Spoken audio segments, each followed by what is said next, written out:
Hi, everyone, and thanks for joining me again today as we continue walking together this inner and outer journey that was our pilgrimage for peace to Jerusalem and beyond. So, in the last episodes, I mentioned quite a bit this idea of a loving presence who is with us on our journey, not only outer, but especially inner, and how over the years I was guided to shift my focus away from outer action first as the solution or the means to achieve peace towards inner stillness, to healing false perceptions and buried memories and fears, and especially to heal the false perception that we are separate from one another. Because healing all of this is the foundation for a peace that doesn't change when outer circumstances change. And that allows for that healed perception to show itself in my world with or without any action that I may be called to take on. And if there is action to be taken, it will be guided or it will emerge from this healed vision. Obviously this is a quite a radical departure from where I began almost 30 years ago on this spiritual journey. Back then, growing up, I would say, I really didn't believe in any kind of inner or otherworldly guidance. I didn't believe in some kind of a loving force that was guiding me or protecting me. I believed in my own abilities. I believed in my own strengths. I believed in hard work, in setting and achieving your goals, be they professional goals or personal ones. And I just believed in my own will and my own desire to get things done. I was a doer and I had great faith in my ability to get things done. And, I can't really say that I willingly went looking for spiritual guidance or direction. It actually kind of landed on my lap instead. And it came about in a kind of an unexpected way. I would say it was, let me see, back in late 1998, around that time. It was just shortly after my divorce and just a couple of years before I quit my job and I started traveling and going on pilgrimage. And in that year, I was with my family. I was in Ottawa for the Christmas holidays. And my closest friend, Diana, back then came over and just said, do you want to go see a spiritual advisor, a psychic? She said, I've heard of a really good one.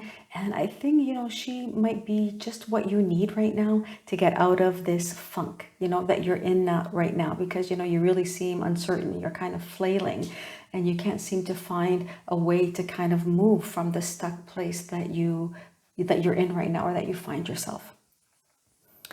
And to be honest, I had never really been to a psychic before. I didn't really know what to think of them because I didn't have any experience to draw on. But she was so excited, she was so happy. And she said, when she called the psychic, her name was Kyla, when she called this Kyla, Kyla got a message from her spiritual guides telling her to meet with us on her day off because it was important that she meet with us. And so I thought, okay, well, this is intriguing. It's got my attention. I'm still skeptical, but I said, okay, let's go. I agreed to go with her. And, we went to her home in a kind of a nice residential area. Her home looked lovely, like any kind of a, modern home. She looked to me like, I didn't know what I was expecting, I guess, but she was just an ordinary person dressed in ordinary clothes. She led us to a room in her home, which looked like an office. And she just, sat us down and began with sharing her philosophy of life. And, just trying to open my mind and our minds to her perspective, which again, back then to me was all radical. This idea that we're eternal beings in these physical bodies, that we're on a spiritual journey, and that, our life experiences were here to help us grow spiritually, and that we were guided and that we were protected at all times by angels. And a whole lot more things, that at the time, they sounded all really interesting, but they were coming at me so quickly that I can't say that I understood it all, let alone have time to absorb it and really digest what she was saying to me. And she just kept on saying, but you know all of this. And I was saying, no, I don't. This is all new to me. I don't know what you're talking about. But she was insistent that you know all of this, but you've just somehow forgotten or put like a shield over all of that knowledge. And I'll tell you, to this day, and I don't know why, out of nowhere, I just said to her, do I have any angels? Kind of, not in a sarcastic way, but kind of in a way saying, yeah, right, everybody has angels, but I don't have angels. But she immediately responded, because I didn't believe in angels, right? I didn't believe in any of that stuff. And so she said, of course you have angels. And then she took like a long, deep breath, closed her eyes, and just said to me, they wish to speak to you.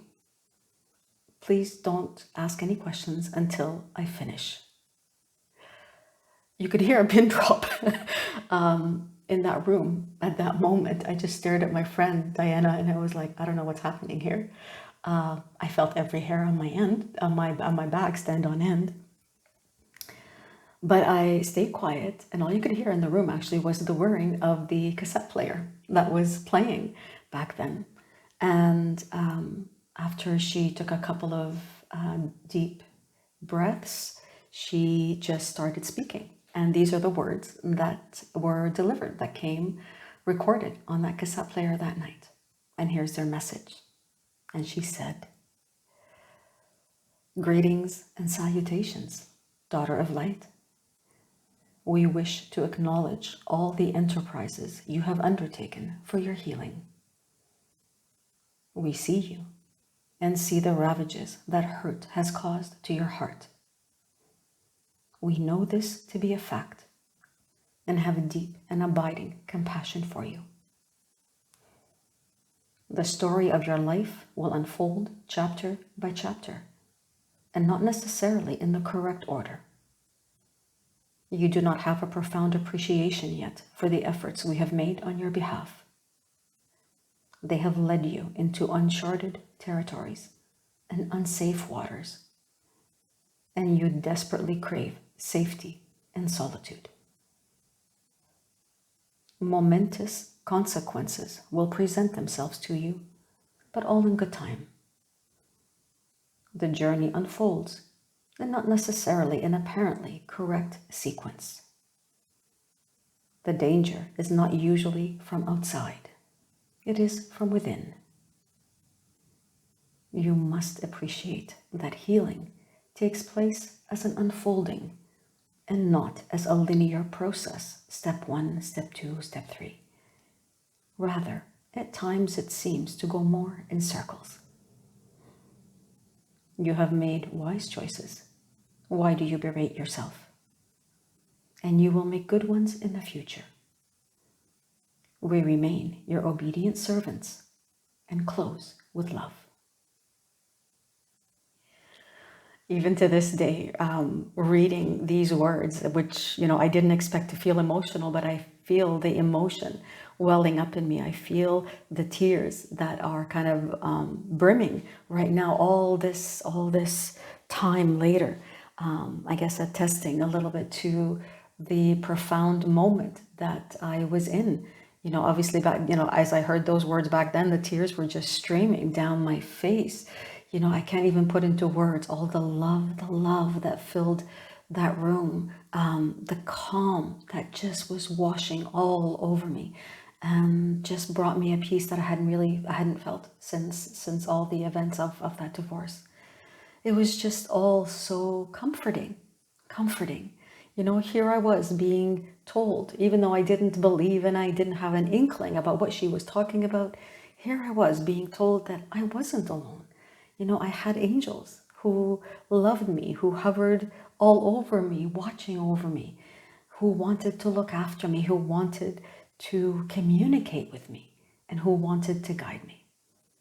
And you can bet that after this experience, I wanted more than anything else to hear their message and to communicate also with them. And so my spiritual journey began really that night, sometime late in Christmas time, 1998. Kyla told me their names were Raphael and Ishmael. And of course, as soon as we left, I went to the library, I went to the internet cafes, and I started to research them to find out who they were. And anytime I saw their names anywhere, I stopped and I asked if they had a message for me. So that's how I began my communication, my listening, my opening up to receiving information that didn't necessarily just come from Mony alone. Now, if this loving presence, if let's call it this inner guide or teacher, had come to me in another form, say, let's say it came to me in the form of, I don't know, an ascended master of some kind, or even came to me in the form of a Course in Miracles, speaking, in words and terminologies I had no idea about, I would have completely dismissed it. I would never have opened myself to it. Because that loving presence who is with us in every moment of our transit through this time and space, it knew what I needed to hear at that moment in my life. And what I needed to hear was that I was safe, that I wasn't alone, and that there was a great love that walked with me, that was watching over me and that was making smooth my way, even though I was completely unaware of them. My awareness of them didn't matter. They were still acting in my life. And it sounded like they were acting in my best interest, despite my unawareness and my decisions to go completely counter. So they're watching over me. And so coming in the form of angels were just a form that I could accept back then. And the message of all of this, and why this is important, is that, we cannot be guided more than what we are willing to accept or to receive. Love does not impose itself on us. It doesn't obligate us or demand that we do certain things. It's not just going to open the hose full throttle on spirituality and say, here, drink. This is the truth. This is what you need to know. No. It doesn't act that way. Love knows that if it opened the hose, I would drown and I would become more afraid of what it's trying to teach me. Because love is infinitely patient. It is infinitely kind. And another analogy actually that might, be helpful to kind of understand how this loving presence works in our lives is the example of when you're trying to wake somebody up who's in a deep sleep. If you shine a bright light on them, trying to wake them up, they're going to be afraid of the very light that is trying to wake them up, because the light is too bright from where they are in their sleep. And it's very easy to mistake that light for something that's threatening to them, rather than something that's benign, that's good for them, that's trying to help them, that's trying to show them that there really is nothing to fear, that this is really only a dream and it's time to wake up. So that's why kind of having that presence and understanding how it works is in a way comforting, because it takes away this fear of it's going to try and force me to do something that I don't want to do. And that's just not how love works, not this loving presence.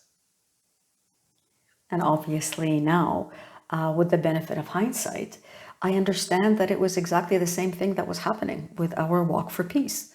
I firmly believed in the power of outer action first to resolve any problem and to create peace. And so that loving presence has to work inside of the confines of what I will allow. Again, it's not going to impose itself, because that will only create more fear, more resistance, and that will close the door to any kind of learning. And so I thought that the call to walk to Jerusalem was about bringing peace to Jerusalem.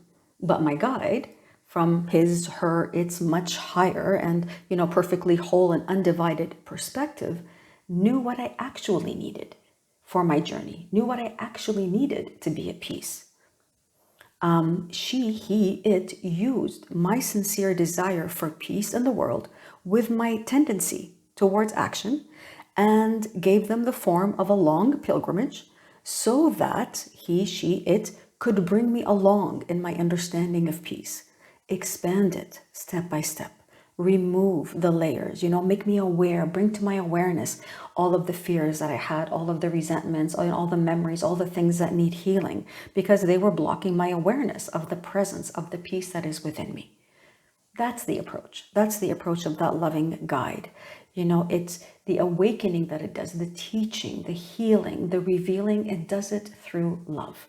It doesn't do it through pressure or obligation, and certainly not through threat or fear.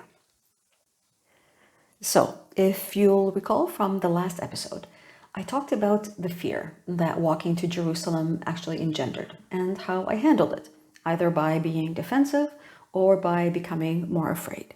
And I'll admit that for a very long time, the fear that was playing out was winning in my mind. And I was starting to talk myself out of walking, thinking, what a crazy idea this is, after all. Even when in my heart, in the deepest part of me, I knew that this was the right next step. So again, for perspective, kind of to remember, where was I? This was 2001. I had finished the Camino. I had walked it in late, June, July. I had gone to Finisterre by then. I had met Alberto for the first time that one afternoon, absolutely certain I would never see him again. That was again late July. And we'll talk, about Alberto next time, hopefully in the next episode.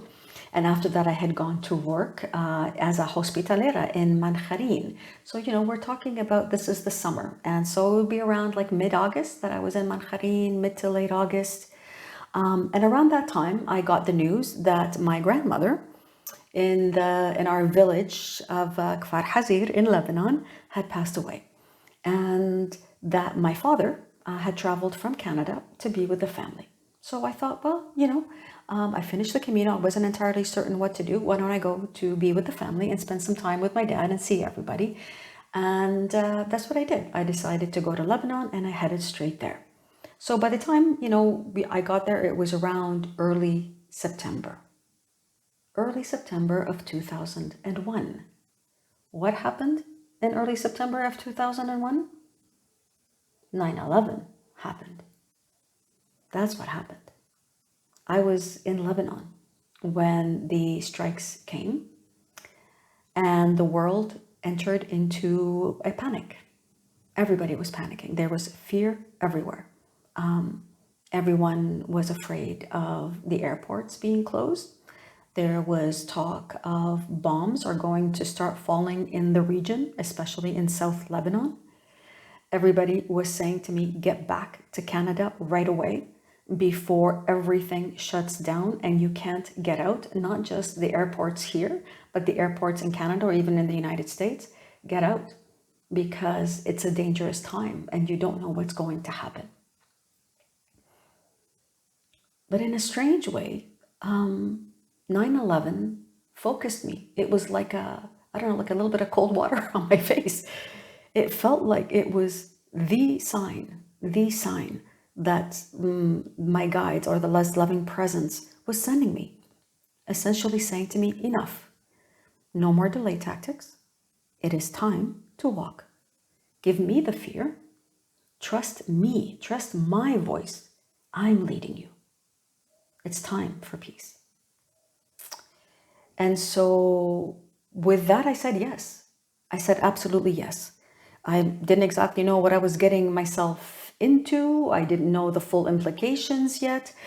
I can't even really say I understood what peace really was, even though, all the spiritual texts which I had read until then, the conversations with God, some Deepak Chopra, Celestine Prophecy, all of that. All of them talk about, peace beginning within, which is all lovely, but I didn't really understand what that meant practically. What does that mean exactly in your everyday life? I didn't know, but I did know that I was being asked to take the next step, which is what I decided to do. I told my family I was going back to Canada, but I didn't. I told a little lie and I said, yeah, sure, I'm going back to Canada, but I went to the Netherlands.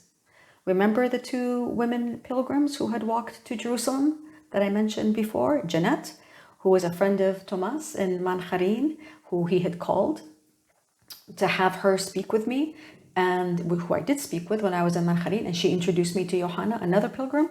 Well, that's where I went. I went to visit with them, like going to meet your oracles before you begin your quest. And they were wonderful women, just beautiful, beautiful souls. They all showed me, they both showed me the routes that they had walked. They showed me the supplies that they carried, the camping gear that they had, the maps and so on, which is all very helpful, of course. Jeanette especially gave me a booklet, which I am holding in my hand right now, and which I carried with me on the way to Jerusalem. It's a booklet called Steps Toward Inner Peace. And it's written by a woman named Peace Pilgrim. This is a woman who walked over 40,000 kilometers across the US from 1953 to 1981. She walked for peace, carrying nothing but a toothbrush. She didn't carry money. She didn't carry food. She didn't ask for those things. She didn't ask for shelter. She simply fasted until she was offered food, and she relied on the goodness and the kindness of people to help her on her way, to give her shelter and wherever else she may need. And her message was quite simple. Her message is this is the way of peace. You overcome evil with good, falsehood with truth, and hatred with love. That was it. Obviously an inspiration. And why do I mention her now? Well, I mention her now because there is a picture of her on this little booklet where on the front she had sewn her name, Peace Pilgrim, on the front. And later on, I would see that there was, on her back, she had sewn the number of miles that she had walked. It was a tunic that she was wearing over her clothes. And this idea of announcing who you are and kind of your intentions would inspire Alberto and I to do the same on our backpacks, saying, with little letters on the back, big letters on the back of our backpacks, saying that we are walking for peace. So this was one of the kind of special gifts that that Jeanette also gave to me, in addition to obviously, the other more important, I think, gifts for me as well, and the message that they were giving me, which is trust. Trust the forces that have led you this far. Trust the voice that is leading you, that has led you on the Camino and that is leading you now to Jerusalem. Surrender. You're going to be okay. Just surrender, trust, and walk. Which I promised to do, or at least try to do. Here I felt like I was being offered another beautiful gift from my loving guide and this loving presence. I had Jeanette and Johanna as examples of women who had walked alone, who had done this kind of a pilgrimage to Jerusalem. And now I had Peace Pilgrim, another woman who had walked simply trusting providence, trusting that she was taken care of, trusting the path of peace that she was walking. And so I felt that I was kind of being shown the examples that would give me the confidence to walk, that they were called, I was being called, and this is something that I would be able to do by listening and surrendering my plans. And again, this is, not easy. I say this going, oh yeah, sure, just surrender your plans. No big deal. Just go and walk. It's a process. Obviously, it's a process. It was a process for me, and it's a process for each and every one of us who are, trying to live this kind of life where we feel more attuned to an inner peace and inner stillness, and trying to unfold this peace that doesn't change when things on the outside change. Because what happens, you go, okay, the planning, as soon as, she said, okay, you're going to walk to Jerusalem, what happens? The planning mind takes over. The organizing part of the mind starts to make its plans. And, that's okay. That's okay. And it's good for things like buying maps. It's good for buying the supplies and what you think you're going to need for the physical aspects. But at the same time, no matter how well that this mind thinks it is planning, it really does not have the big picture. It does not have the real purpose, the true purpose for why you are walking. And so it doesn't really know what you need to make this journey successfully. And there is no better example of this than having Alberto walk with me. I never planned on having a walking partner. In my mind, in my plans, I believed I was walking alone, that this was my journey, that I was being guided to do this by my angels. So, when he came into my path, and when it became very clear that he was to join me, I was not happy. He was throwing my plans off, even though I was just saying, I'm letting go of my plans. So this whole process of just kind of being willing, being open, allowing yourself to be led, allowing yourself to kind of lay aside your plans and listen to other plans, listen to another way of being allowed to move forward. Because that's really the invitation. So, looking back on it now, 25 years later, I can better see or better understand why it was important to have a walking partner with me. And no, it's not, it wasn't for the safety reasons, and it wasn't for the romantic attraction that just everybody assumed was there between us in the beginning, because it wasn't. Alberto, he was actually what I needed for my inner journey. He was what I needed for the inner healing to continue, not what I needed for the outer journey. And that aspect did not figure into my plans. But obviously, the one who brought us together, that loving presence or teacher, absolutely knew that Alberto's presence on this pilgrimage would help me to see much more quickly and much more efficiently all the hidden expectations, all the hidden stuff within me that I still harbored that were limiting the full expression and the full extension of peace. With Alberto walking with me, I could see essentially where I still had some healing work to do, and obviously where he had work to do as well, because this isn't just about my healing, it's about his healing as well. Because that presence from that place, from that perspective, saw that I was committed to this inner journey, and so was Alberto. So putting us together was an opportunity to accelerate that shedding, accelerate that whole healing process for both of us. Again, back then, in my interpretation, he was just a wrench in my plans. But now, obviously, I understand why he was so important to my inner journey for understanding peace, as I was for him, and continue to be, by the way. We continue to be those mirrors, that mirror for each other. That's the gift of having him in my life, among many other gifts. And again, that's why it's so important to be willing to set aside our plans and let ourselves be guided, and to trust its wisdom, not the wisdom that we think that we have. Now, who or what is this loving guide and presence that I keep talking about with such enthusiasm? What are they? Who are they? What is their role in peace? I think for those who come from a religious or spiritual background, this perhaps isn't difficult. But for those of us who didn't have that, who didn't come from that background, just believing that that exists is in itself a journey. I think in the moment that we open ourselves to consider that, yes, there is something loving in our lives that's guiding us, and that's loving us unconditionally, that's wanting us to be at peace and to understand the purpose of our lives, I think that awareness alone in itself is healing.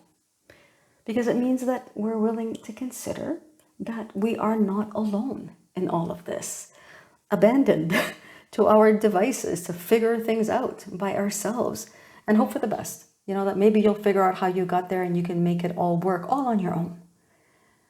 But the opening to there being somebody who's accompanying you, that opening admits the possibility that maybe, I don't know everything. That maybe, I don't necessarily know how I got into the messes that I got into, or why I believe what I believe. And that maybe there is another way to interpret everything and see it from a different perspective. All I have are my past experiences. All I have are my interpretations of them and the conclusions that I took out of all of them. But what if those conclusions and perceptions are wrong, or at the very least incomplete? So I think this is where, having that guide who is outside of where you find yourself and has a perspective that is outside of where you are is incredibly helpful. And that willingness to consider that this something that is with me or within me or all around me, who only wants to give me this joy or this happiness or this peace or this sense of oneness with all things, that small opening is really the only invitation that it needs to enter and to start working in our lives. That's been my experience.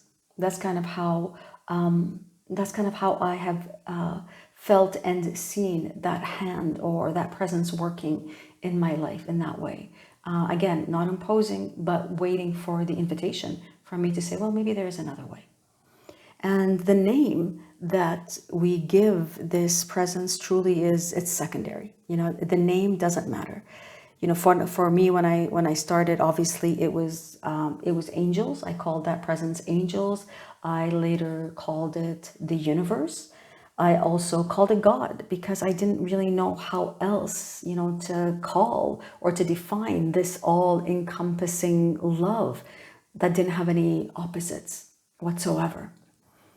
And obviously now, as a student and a practitioner of A Course in Miracles for many years, I call that inner teacher or that inner guide, I call it the Holy Spirit.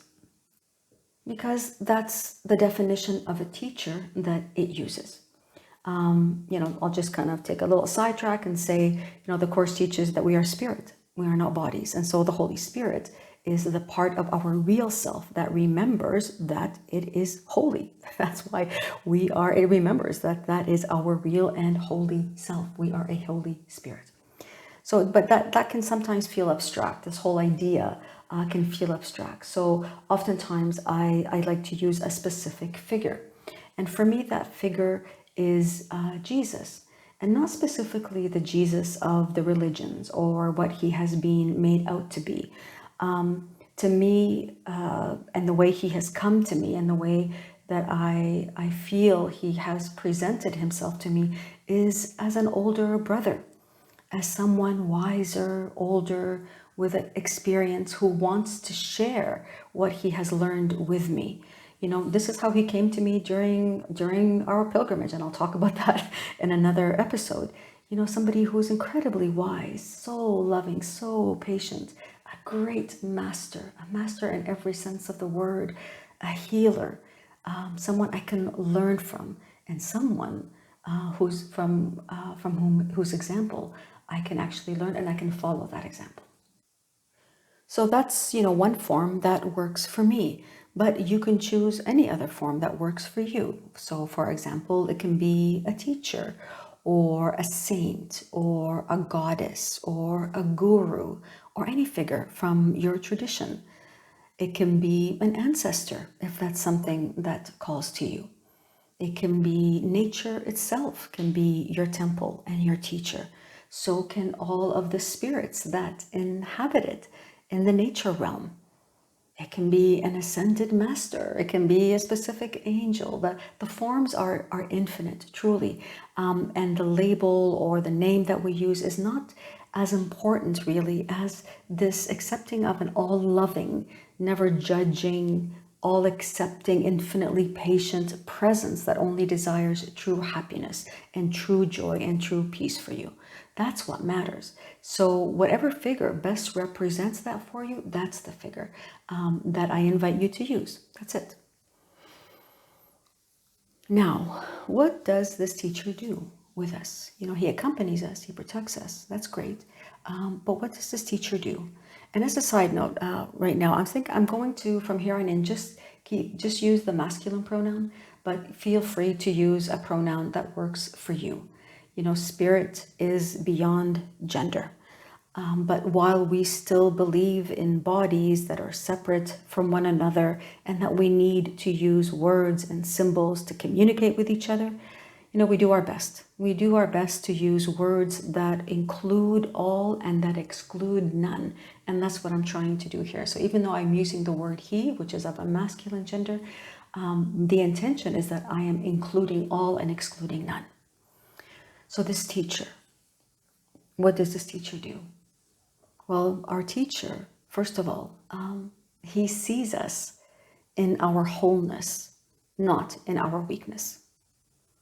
He sees us in our perfection. He sees us in our innocence, in our light, and not in any other attribute that speaks of our guilt or of our imperfection or our unworthiness or smallness. And the Course uses the word sinfulness, which is, a very heavy word, but it's a word that's meant to provoke this idea of how poorly we look upon ourselves. Our teacher, he does not look at us with that. He does not believe that to be the truth of who we are.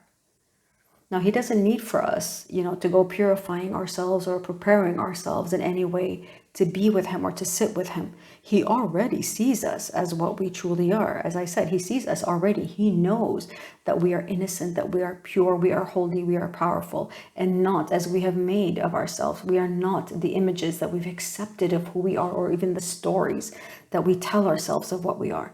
He's not confused about who we are, about our true identity. We are the ones who are confused and have accepted an identity that is not true. And so he's continually looking at us, looking upon us with infinite love and zero judgment, and looking at and understanding perfectly how it is that we got into the situations that we got into and how to get us out. He's just waiting for our invitation to hear his voice, to just even acknowledge his presence, and to be willing to learn from him exclusively, to surrender everything to him and to let him show us the way. And by the way, this is not some foreign agent that I don't know to whom I'm surrendering. Again, I am surrendering to the part of me that has not lost its link with God, with our Creator and all of creation. I'm surrendering to the part of me that is real and that is eternal and that is ever one with all of creation. It is the part that is 100% aware of its wholeness and of its totality, of its brilliance, of its power. It's me. It's the real me, the full, complete, whole me that remembers who it is. That's what I'm surrendering to. And our teacher, our guide, is just holding open a door. He is just marking a path that is clear, showing us the way. He's leading us by the hand, metaphorically. He's leading us safely, gently, but very firmly and quite unequivocally to remember something that we've forgotten, a truth that we've thrown away and that we've replaced with a falsehood, with a lie about who we are, that we've just accepted as being true. And we've just thrown away the truth that I just mentioned of our wholeness, of our oneness with all life, this real self, eternal self that we are, that understands itself in its oneness, not just with its creator, but with all of creation who are its brothers. The only function of our teacher is to return this truth to our awareness, to help us remember once again who we truly are. He represents or speaks for a whole and complete thought system, not a divided one of separation that we find ourselves in right now. He speaks for a vision of who we are that is not bound in any way by our thoughts, what we believe of being, separate from one another in bodies, weak and frail, being attacked or defenseless. Not just being in bodies, but being bodies, identifying as bodies. This is what we believe. But he's saying this is not true. He's saying there is another vision of you that I'm asking you to accept. And all you have to do is give me all of these false ideas that you've accepted of yourself, and let me help you get out of the rabbit hole of separation that you got yourself into, that you don't know how to get out of. You're in a maze, you're in a labyrinth, and I'm here to help get you out. So this is what he's asking. He's just saying, I have the plan. I know how to get you out, but you have to come to me. And I can't impose myself on you. You have to come to me and let me guide you. Let me help you. Let me correct these thoughts. Let me give you another idea. Let me give you a thought that brings you peace. Let me take you out of the rabbit hole and back towards the truth. So he has that vision. He knows how to do that. And the decision I have to make is whether or not I'm going to accept it, and whether or not I'm going to allow myself to be helped.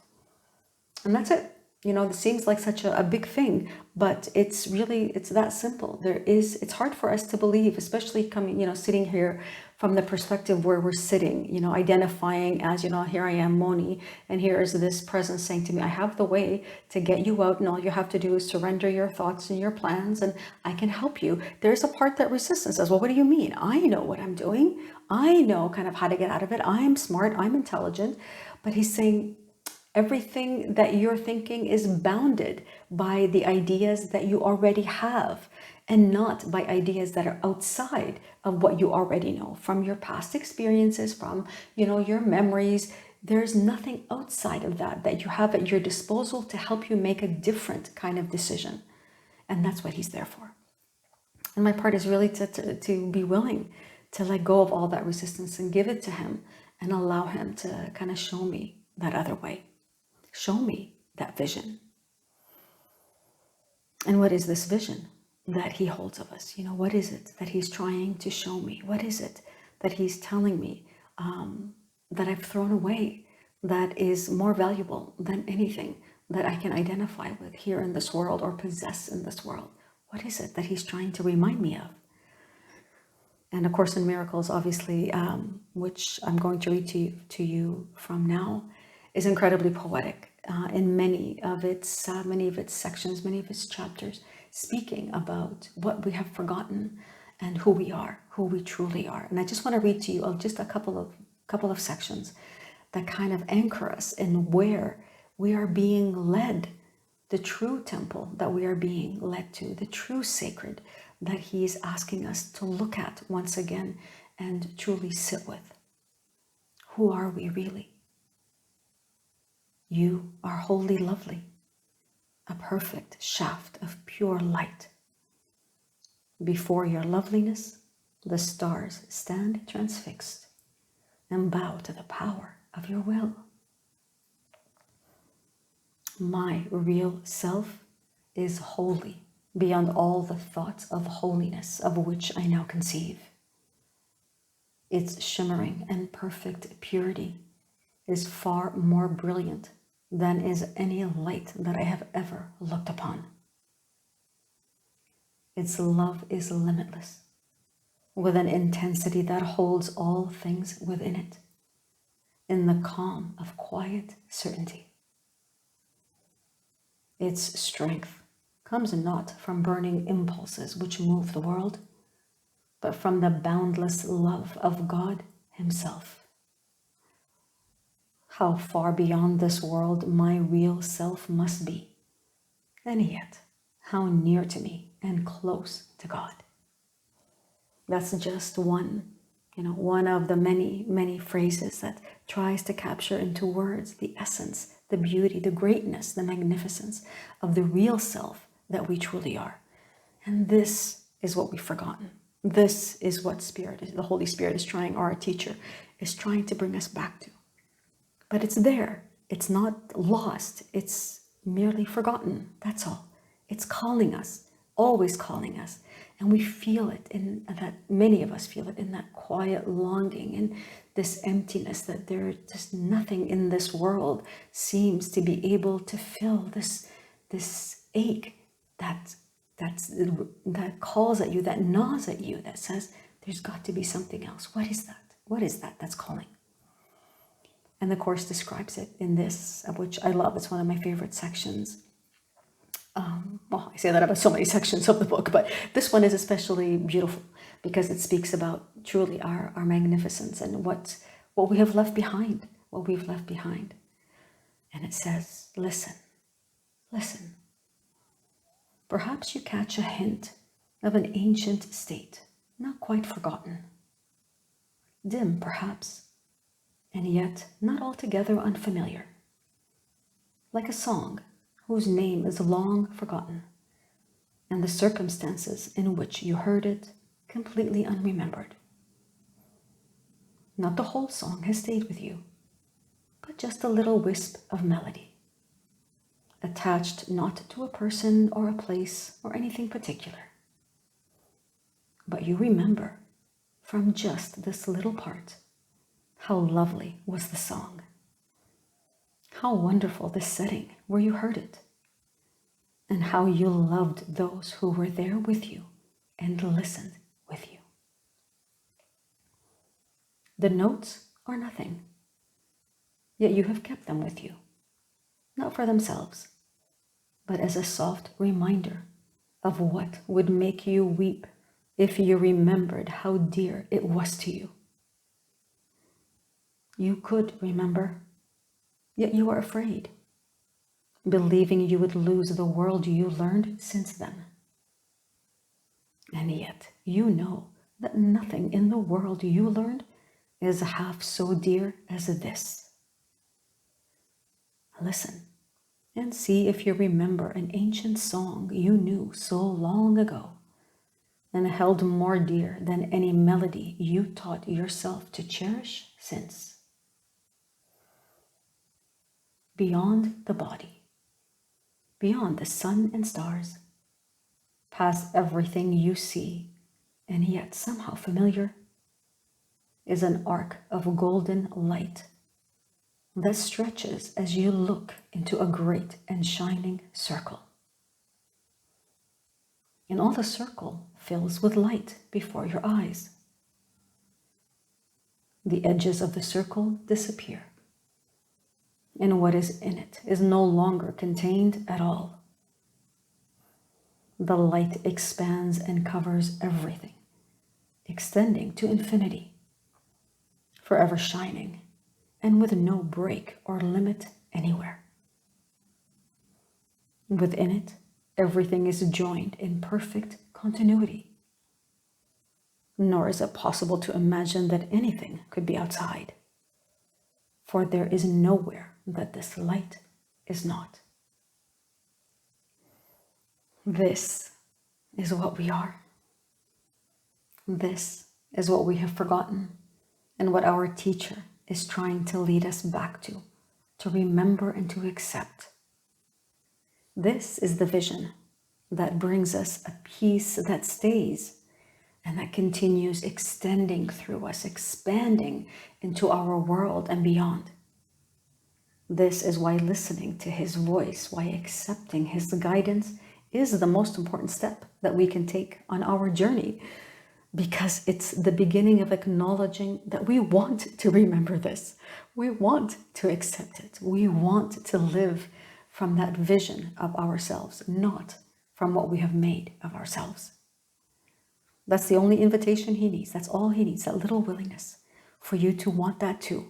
And from there, he'll bring you all of the resources, all of the teachings, all of the teachers that he knows you're able to accept and work with, that won't scare you and that you won't reject, or that will want to make you head for the hills. He knows how to work with you in a way that will make you trust him and want to continue learning from him. This is the most, this for me is the most important relationship to develop. It is the most important voice to discern and hear. It is by far, I would say, the most important relationship that I have. And Alberto would say the same thing. Not that I don't have a powerful relationship with Alberto, with our daughter, with our families. It's not that, but there is a relationship, a voice that I want to hear that is beyond all of that, that gives me a vision that I can use in all of my relationships, that helps to heal everything that I'm going through. This is what matters to me. And this is the relationship that is important to develop for me. And obviously, Alberto shares the same thing as well. To say, I'm just going to now surrender all of my goals. All of my plans, and I'm going to surrender my life to him. I get it. It's a process. It's not going to happen, just like that. But all I can tell you is that if you are willing to take that one step, if you're willing to just say, maybe there is something here, this is really this process, this willingness to do this has been the thing that has brought me the greatest peace. It has brought me the greatest clarity, the greatest sense of safety, and of being accompanied, no matter who is physically with me. And again, like I said, I've said this a couple of times, this teacher, our guide, who is all love, who speaks for love, nothing else, will never impose himself. He'll never force us to sacrifice anything or to force us into anything that he knows we're not ready to accept. He just wants us to be open to the possibility. And that's it, to say that, I'm willing to consider another way. In fact, the entire Course in Miracles came about from just that little opening. It came about because its scribe, who herself is was a clinical and research psychologist, was having there was a lot of conflict between her and the people that she worked with, and with her boss, who was also a medical psychologist, and he was, the director of clinical psychology at Columbia Presbyterian Hospital. There was a lot of conflicts between them, between their department and other departments, personal relationship problems. And, one day her boss just said, there's got to be another way to solve it. We cannot be like this all the time. There's got to be a way that we can work in peace and be at peace. And she said to him, I agree. She agreed with him and said that she'd be willing to help him find this other way. And that was the only invitation. That was the entry point for this other way to enter their lives, and for her to begin this process of bringing this course, to describe this course and to write this course and birth it into being. That's it, that little willingness. It's the same with us. He is our teacher. He is that link with what is real. He's trying to connect us to what is real in us, with the thoughts that we have that bring us peace and that end the inner conflict, that end that continual cycle, of attack and defense and fear and guilt and shame and so on. He's there to help us to discern the false from the true, to discern the fear from the love, to recognize the errors in our perception and our interpretation of things from what is unchanging, what is unchangeable, from the truth.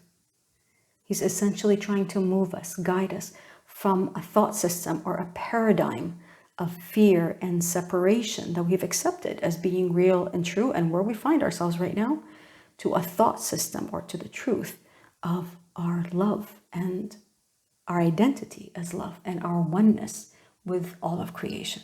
That's his role. That's what he's doing. And he's doing that by correcting our mind.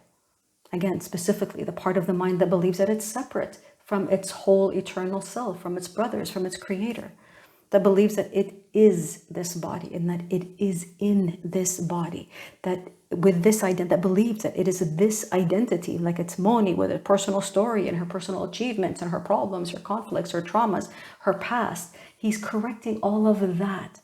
He's correcting cause, which is the mind, which will have effects, which we will see in the world. And when we say that we're willing to have these errors corrected and to remember the truth, our true identity, and to reclaim what we've thrown away, we have done the hardest part. That is the hardest part, to say that we're willing to do this. Hence my previous episode, which is I am willing. I think that was the first one. No, that was the first episode. I am willing. I am willing. That's what he asked for, a little willingness. That's the opening for him to come in and start working in the life of each one of us. After we do that part, the rest is just learning how to listen, learning how to receive, heal all of the resistance, and then to act. But you act as you're directed, not as what you think is going to solve whatever apparent problem you seem to be experiencing. This is what brings peace. You are doing two things at once. You are doing the inner work and the outer work. You're doing inner work always doing that. And you're doing outer work at the same time as guided. And if you're being asked to do outer work, you are accompanied in doing this outer work as well. So there is action in this vision, because sometimes people say, oh, you're just going to be sitting there meditating, being at peace, nothing else. That's not true. There is action, but it comes after the inner work has been done. It comes after all the errors in perception and interpretation have been healed. And it comes after the truth of our oneness has been brought back to our awareness. From this place, we act. And it is action that is aligned and that will bring benefits that we cannot even possibly imagine. So I think that's it for today. I hope that this sharing has opened you up to the idea of being guided and accompanied, of being loved eternally without any kind of judgment, opened you maybe to a vision of your identity, your real self, that maybe you're willing to explore a little further. maybe even accept right away. And that above all else, that this sharing has brought you a sense of peace. May this peace, this opening that we have created here, extend to all beings. I thank you for walking with me today, and I hope to see you next time, most likely with Alberto, potentially as a video. Stay tuned, everybody, and buen camino. Bye for now.